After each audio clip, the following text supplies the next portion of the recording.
Hi, I'm Sal. I'm a committee member for the Current Artist Award, and I'm here with Dierdre Patterson. I'm the abstract artist based here in Tacoma.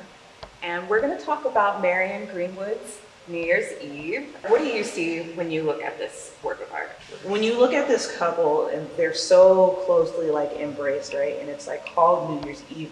When you look at the expression on their faces, I can't really tell, I can't really discern, is this a happy moment? Are they concerned for this new year that they're going into? But I just think that the both of them are depicted so beautifully together.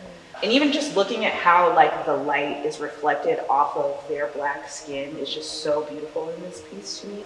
It almost feels like the ball has already dropped and they're thinking about this new year and everything that they are going to have to Yes. deal with and overcome. Yes. When I think about Marion Greenwood and maybe the context of the timing of this image, if I'm not mistaken, this was around, I think, 1930 or maybe 1940.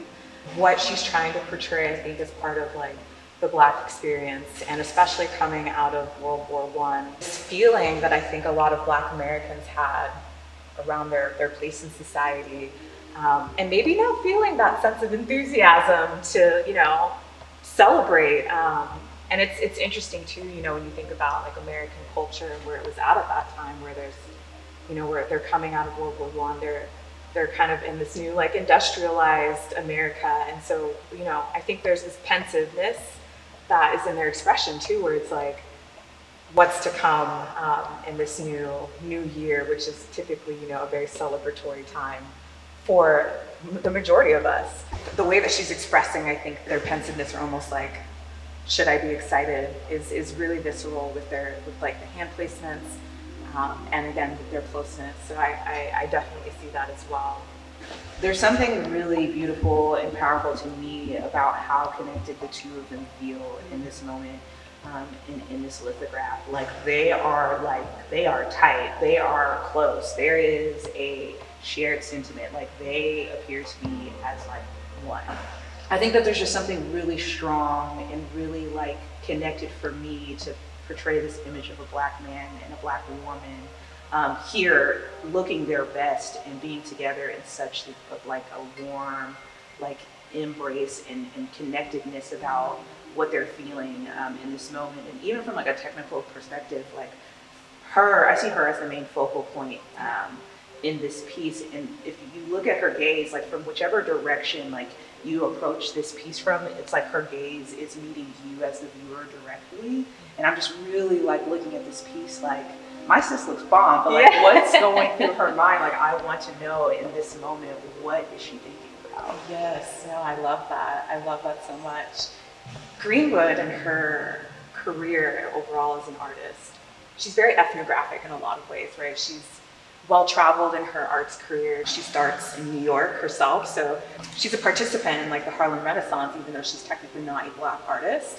But she's using her ability to kind of pull herself into what they're experiencing, and I think that she does a really, really good job of capturing, I think, what the overall feeling of at that time was for folks that she was around. She's putting herself in a very empathetic way into their space, and you don't see that a lot, I think, when you have artists who are kind of in her positionality. So I think that she does a really good job of also kind of emphasizing that feeling of just I don't know what's next, and I'm not sure how I want to perceive this new moment.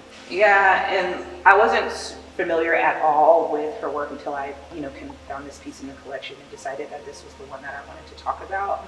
And when I did look up her work, I did see that she had a lot of Black subjects, and I think it's really interesting to see an artist who wasn't or isn't Black doing a lot of work with Black folks as subject, and just in this way that just literally this feels like a photograph, just a moment in time. These people, I would want to draw them. Yeah, totally. If I saw them.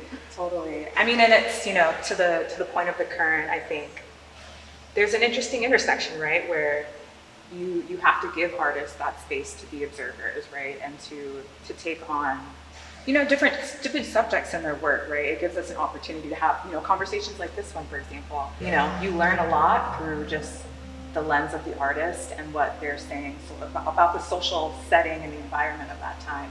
And that's why we need to have that kind of support to uplift artists, to do that kind of work, right? You have to have space, you have to have time to create, you have to have time to observe, you have to have that space to be able to kind of stretch, right? And I think this is a great example of that, where you see this like expansiveness from her, where it's like, she's talking about Black subjects, she's like approaching it from a place of empathy. And then you also have, you know, other works in her body of work, which are like focused on Asian women and like what they're going through, and just hitting these different types of spaces. But there has to be that opportunity to observe and to kind of catch on, so that you can come up with such a powerful and impactful work like this. I agree.